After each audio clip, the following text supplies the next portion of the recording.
Dan untuk mengetahui informasi terkini soal evakuasi korban, kita sudah terhubung dengan Kepala Kantor SAR Surabaya, Nanang Sigit. Selamat siang Pak Nanang. Hingga siang hari ini, bagaimana upaya evakuasi terhadap korban yang kemungkinannya masih ada yang terjebak di bawah reruntuhan puing-puing bangunan pondok pesantren?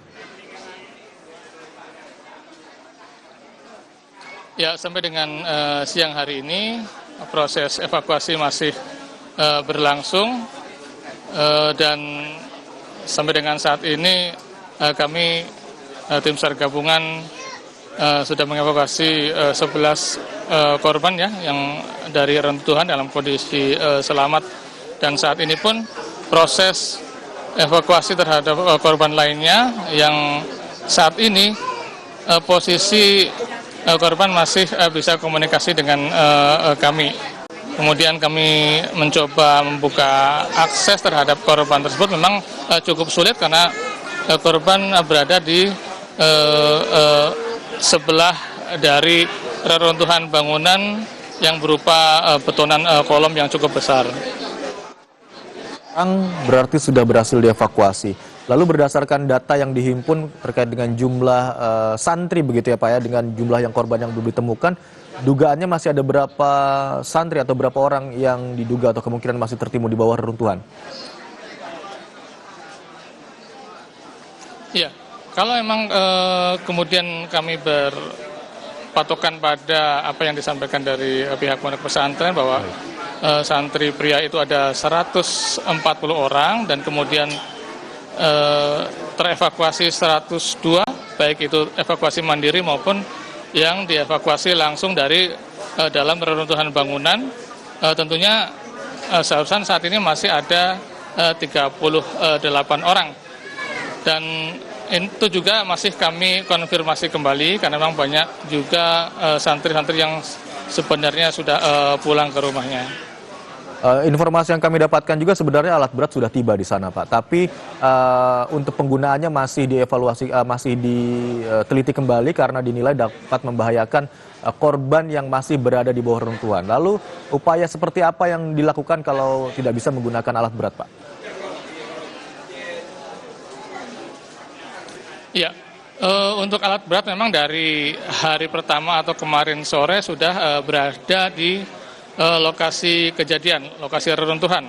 Tetapi memang kami tidak merekomendasikan untuk menggunakan alat berat tersebut dikarenakan bahwa posisi ataupun kondisi reruntuhan bangunan ini pada kondisi yang labil atau strukturnya mudah untuk berubah ataupun ambruk kembali. Sementara kami saat ini masih fokus dari hari pertama sampai dengan hari ini, siang ini, masih fokus untuk melaksanakan pertolongan terhadap korban yang masih kondisi hidup.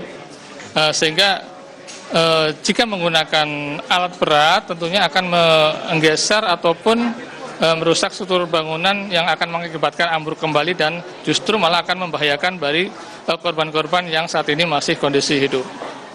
Baik Pak, untuk data terbaru hingga siang hari ini Pak, ada berapa jumlah korban meninggal dunia, korban yang berhasil dievakuasi dengan kondisi luka dan masih dirawat di sejumlah rumah sakit? Ada berapa jumlah terkini hingga siang hari ini Pak? Ya, untuk seluruh yang terevakuasi ada 102 dengan konfirmasi terakhir dari rumah sakit ada yang meninggal 2 orang, demikian. Baik, meninggal 2 orang begitu ya Pak. Kemudian untuk penyelidikan hingga saat ini, apa dugaan sementara penyebab ambruknya bangunan pesantren Al-Qazini di Sidoarjo ini Pak? Ya, kami tidak memiliki kapasitas untuk menyampaikan kronologis ataupun penyebab dari ambruknya bangunan tersebut. Kami hanya terima informasi bahwa kondisi bangunan sedang renovasi, kemudian para santri sedang melaksanakan ibadah sholat asar di lantai 1, dan kemudian bangunan tersebut runtuh menimpa santri-santri yang sedang melaksanakan sholat asar. Baik, Pak Nanang, tadi Bapak katakan korban yang diduga masih tertimbun atau berada atau terjebak begitu ya di bawah reruntuhan masih bisa berkomunikasi. Berarti titiknya sudah diketahui oleh tim SAR begitu Pak ya, tinggal menunggu bagaimana korban dapat dievakuasi. Betul begitu Pak Nanang? Ya, untuk saat ini kami masih menangani satu korban yang masih hidup di dalam reruntuhan dan kami bisa berkomunikasi secara verbal dengan korban. Kemudian kami sudah mencoba membuka akses dari tadi pagi sampai siang ini. Kemudian kami sudah berhasil memasukkan baik itu oksigen maupun juga kami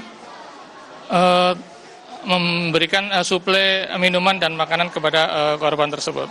Baik, kita doakan bersama agar seluruh korban dapat dievakuasi segera dalam keadaan selamat dan tim SAR juga dapat dimudahkan untuk proses pencarian dan juga evakuasi korban. Terima kasih atas informasi yang Anda bagikan di Kompas siang hari ini.